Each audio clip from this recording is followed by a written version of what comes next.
So now when we have watched this video, this interesting video with Justina and about her work with in connection with inmates of prisons in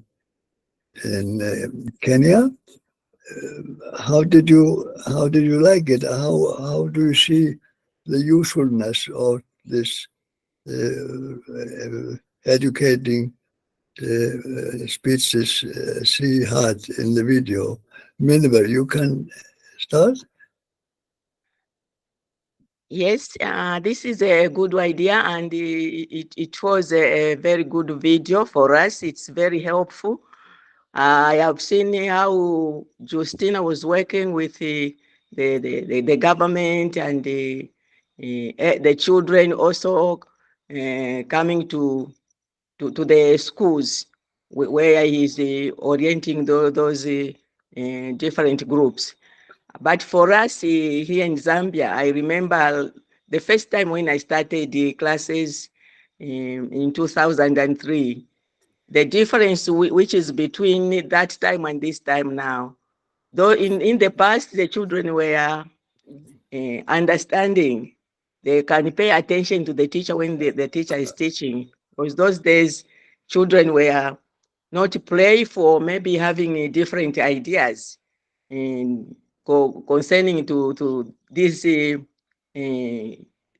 groups which they are having, influential groups in the communities. This time, the children, when you are teaching, some they cannot pay attention to it, but they want to learn, but they are not paying attention because they have got their own mind. What the teacher is saying is totally different to what a child is thinking at the particular time. But it's for us teachers to see how you are going to carry these children for them to understand the time and the changing of things in our areas, or maybe from their homes where they are coming from. This is a very wonderful, and those books which you sent to us is very helpful. I've seen them, although we didn't have time during this period, in this term, because we were away and something happened. But when we are opening, it will be full time for them to start helping the children, because they have seen for those young ones, they are paying attention to understand, and more especially those pictures which are there in the books. They love those pictures to see, and it is very important for them to learn from the pictures and from their mind. They do connect both of these two things. And for us here in Zambia, it's really a bit difficult for us to communicate with the government and those big sectors. It's because I don't know exactly what they think about us, because when they see somebody who is not in that class or in which they are, to connect with you, it's really difficult. But slowly, there are some who are understanding. For example, we here in Zambia, we are working with the members from ZARI, that is Zambia. Zambia Research Institute. Yeah, so those people, they are helping us, more especially when we are working with the farmers. We are working with farmers, and farmers are helping us.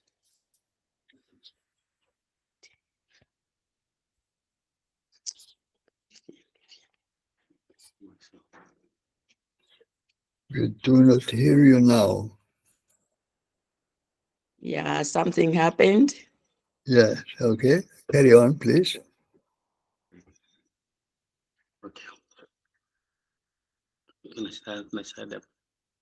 So those people, they are helping us, helping in farming, not only in villages or maybe in big farms, but even in our communities, because they are households, families who doesn't know even to grow simple things in their own yard. But this time they are learning, even in bags, they can plant something from the bags which can help their family, their households. It's really a very good move, which we have started also here in Zambia to work with those departments. Thank you. Thank you very much, Minwer. This was very educating and very informative, and probably, people in other African countries can understand the implications that you are, revealing from Zambia. Someone else wants to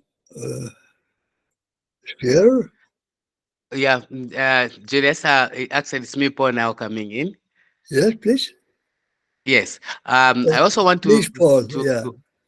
I want to add up on what Mom is just from saying Okay. concerning schools. But I am too much eager to talk about what I don't know whether if it's Christina, is it Justina? Justina was Christina. talking about. Yes, Yes. working with the inmates. Yeah, we have seen a lot of people here in Zambia. Many of the people that are taken to prison are innocent people. Sometimes it's the way they work in their system. They do not follow things according to the way things happened. So those people are not regarded as normal human beings. So those people are doing that in that area. I feel like if they can extend that good idea to Zambia, they connect with our officials who are also running the same thing. If they may work with us to like maybe they ask us to go there, then we talk together while we are there. They are sharing ideas. Look what we are doing here. You are carrying the same position. I'm carrying the same position. Us in our country, they are allowing us to do this for these people, because it's not all people who come here to jail are criminals. Others are innocent. They are just accused falsely. So I think it can be helpful. So the other aspect is on education and looking at the kids today. Because it's me and Mom and Max who teach here, and the other teacher, but the other teacher today is not with us because of the problems she's facing. So the kids, well and good, they are learning, but the problem is, like she puts it, today kids here, they have no activities like the activities we had those days when we were running the retreat classes. We used to have activities like football, games, variety shows, youth-friendly corners. So those, when you call them today, those children of those days used to attend to those activities I've outlisted. But as for today, when you mention such kind of activities, you find the kid you are teaching, maybe he's only 11 years old, but has a cigarette in the pocket, or maybe a bottle of wine, which they are now calling junta here. These alcohol and substances that are harmful to children as well as elderly people have now become sophisticated in the hands of the children. So it's becoming very difficult for us teachers to control such children who come from such backgrounds where parents are addicts of such substances that um, are harmful to children, and anyone else who is abusing them. So the plea that is there today is if there can be a way we can help each other to find that we put in place those activities we had in the past, that they can keep them busy, they keep them away from bars and the activities of this junk life they have picked. I think that's just my contribution. Thank you. Yes. Mm. Yes, this is very interesting, and I think that even like in Iceland, that those social conditions of the people are on the decline. Of the ordinary people and the poor people. So there are more difficulties in the school, more absence, and irregularities that are similar to what you were talking about. So thank you very much, Paul, for this addition.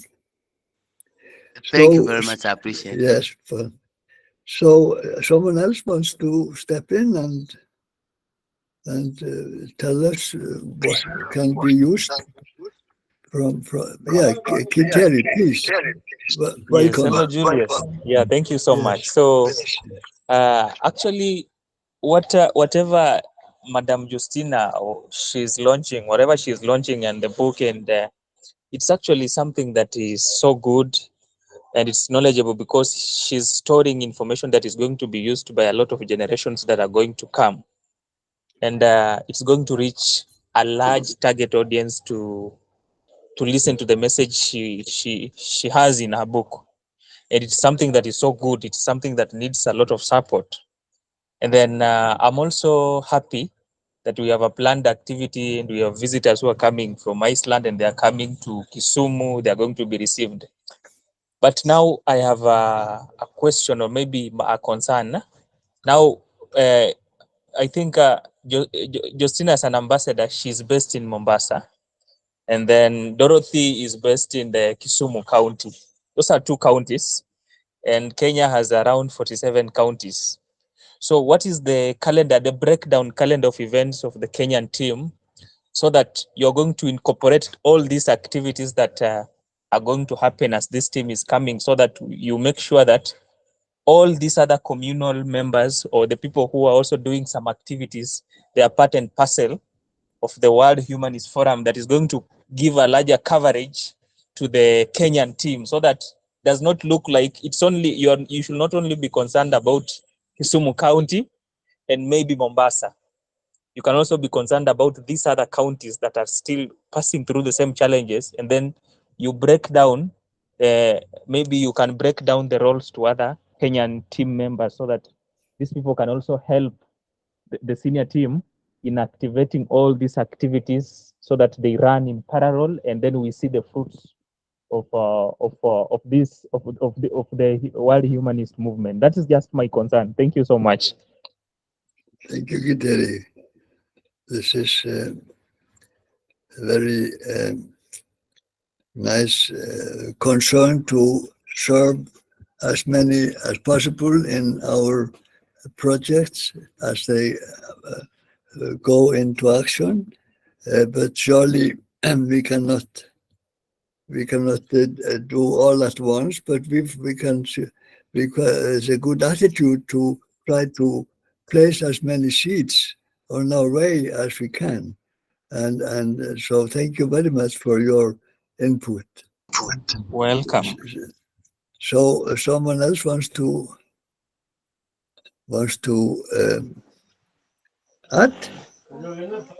Yeah, I just have a concern, Julius. Yeah, please, Dorothy. Yeah, I'm just asking maybe if Eugene can be joining the other meeting we normally have every Thursday. The meeting we normally have with Antonio on organizing for the big day. Yeah. So that maybe from there I can get the group to maybe join when the big day arrives in November. Okay. What do you think about that one? Yeah, but we can think of that. You mean to invite Justina to be present in our next half-monthly organizational meeting for the third World March. Yeah, leave alone Justina, even Eugene, because I think he was. I don't know Yes. whether I've pronounced your name okay. Is it Eugene? Eugene Kiteri. Say Kiteri. Yeah. Julius knows me as Kiteri. Kiteri. Yeah, I know Kiteri. you as Kiteri. Even me, I know you as Kiteri. Yeah, Kiteri. Yeah. Yeah, so Kiteri. He's already a regular participant of the half-monthly meetings. Oh, But that's a good point. Hello, Julius. I think what Dorothy is trying to say, Yes. she's saying that maybe there are other meetings that you usually have with Antonio, or they usually have with Antonio on the planning team of the activities that are likely to take place in the forthcoming November. So I don't know if it's another meeting that you usually have away from the normal ones we usually have on Thursdays. Is it so? No, I'm talking about the normal one. Oh, the normal ones, I'm a participant. Okay, sawa. And no, at the very outset, it was agreed to have this pulse, this rhythm of the coordination or organizational, meetings and planning, and that is half monthly. And I think that is, we cannot have it too often, but we will very likely keep it in that rhythm still. Yeah. So, Amara, I think you can have the floor now, since we have had Vinver Paul and is from Zambia and and Dorothy. Actually, how do you see in your work as a schoolmaster? How do you? What helps you the most from Justina's and Antonio's, speeches in the video?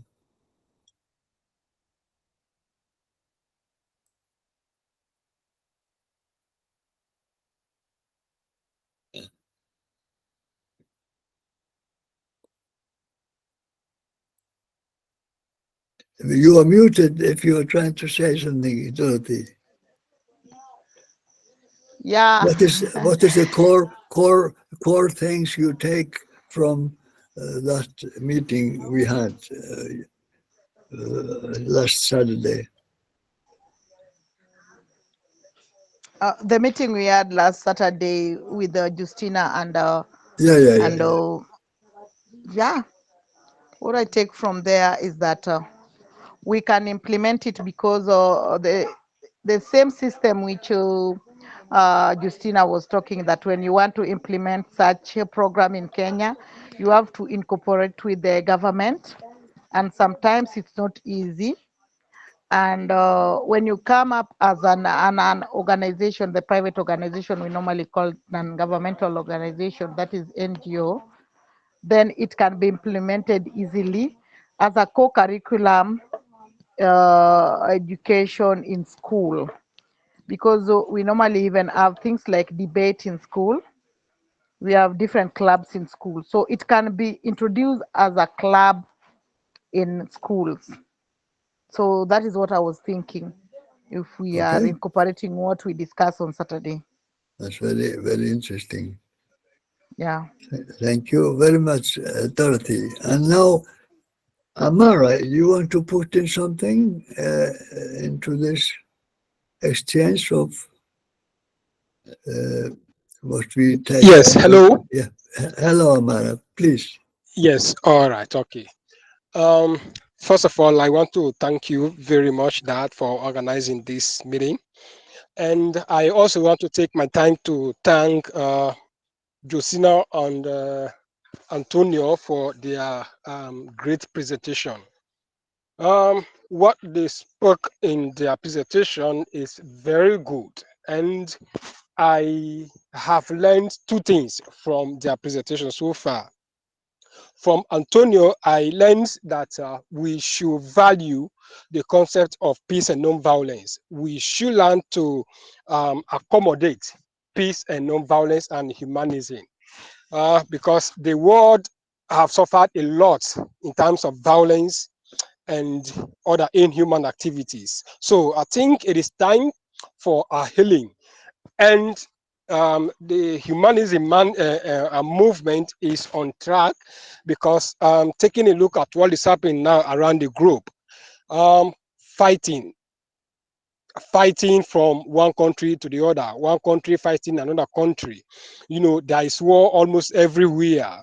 There are crimes against humanities everywhere. So I think the humanist movement is on the right track to able to position the world into a state of peace and non-violence. And so now, once the humanist movement is on the assignment of positioning the world on, is now trying to position the world to activate peace and nonviolence. I think now there comes in Justina's initiative, where she is doing a marvelous job in her country, where she has been engaging and she's still engaging hundreds of young people, because young people now are the engines of every um, issues or crimes or violence that happens. And so once we have now gotten the initiative to engage these youth, I think it is a very crown call.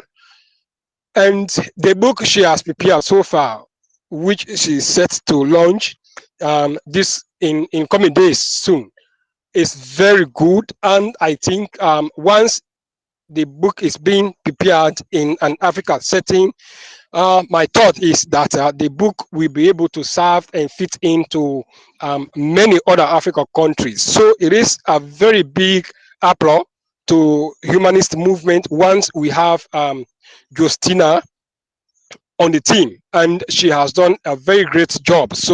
Um, so I want to recommend that let her work not be limited to herself alone. Let her work not be limited to her country alone.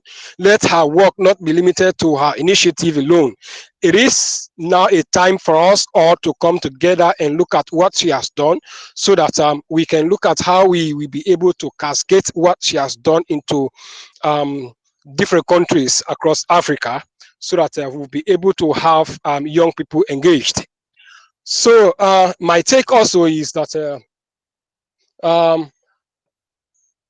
the issue of taking peace and non-violence mentality to the world, to our nations, to our various countries, to our communities, I think one of the drivers we are to use to have us successfully deliver our mission is through advocacy initiative and educational programs. Because if we are able to target educational institutions, I think we'll be able to impact huge population in every sector, in every country, in every nation, in every communities. So if we are succeeded in impacting the peace and non-violence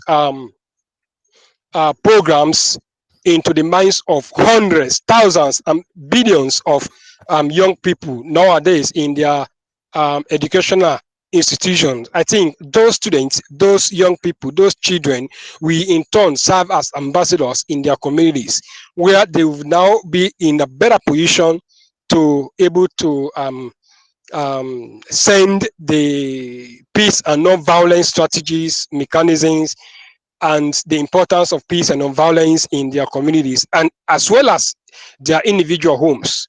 They now be able to impact and influence their families, their peers in communities, their friends in communities, their relatives in their communities. So it is very important that if we could position this initiative by capturing the minds of young people, both children in primary, lower educational institutions, higher institutions like university and colleges.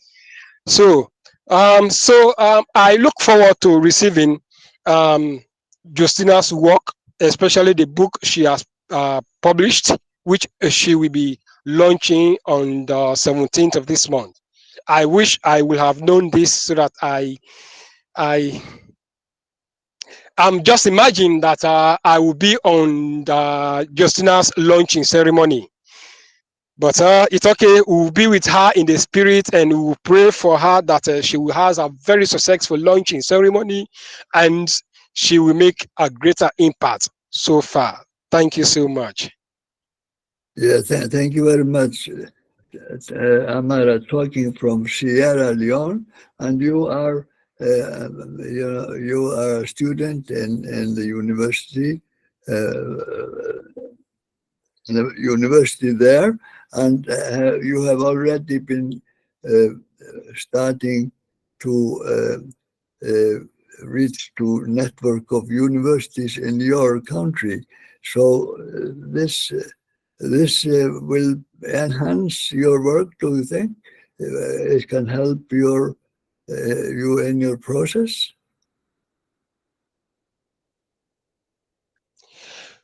Yes. Yes. Like I told you yesterday in our private communication, um, this meeting today has been an enlightening mind to me, because I have learned something from this meeting today, especially from Antonio and Justina, where Antonio spoke about cultivating the culture of peace and non-violence and humanism, and Yes, yes. Justina spoke about the push and pull factor. If no, those were the two things that caught my mind: the push and pull aspect, push pull aspect of crimes and violence, because for every crime that happens, there must be a reason why it happens. And so once it has happened, now what are the mechanisms that we are to use in order to mitigate, or to avoid the crime not to happen again? So that is, there comes in the pool, the rescue aspect of it all. So I think now the program I'm set to organize here in my university is about gender-based violence. So for every violence, whether gender, transgender, whatever violence, be it gender, crime, there must be a push factor. And so those as us now, I think we have to go in for the push factor in order to able to curtail this push factor. Because once we have able to maintain peace, violence rather not to happen, I think the pull factor will not be an issue that will bother us much more. So we have to handle the push factor of every violence, of every crimes. Thank you very much, Amara. And I want to make those words of yours as the final summary words of our short meeting. And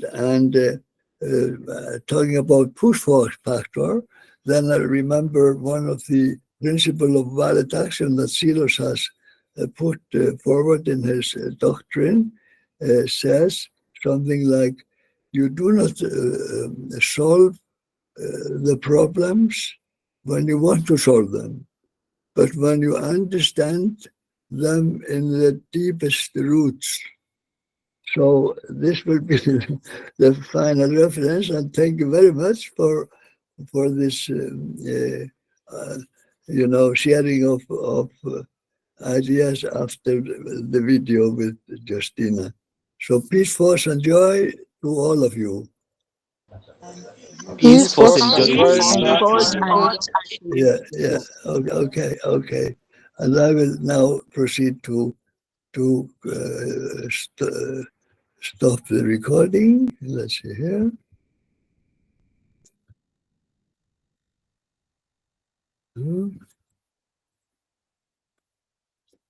Stop the recording.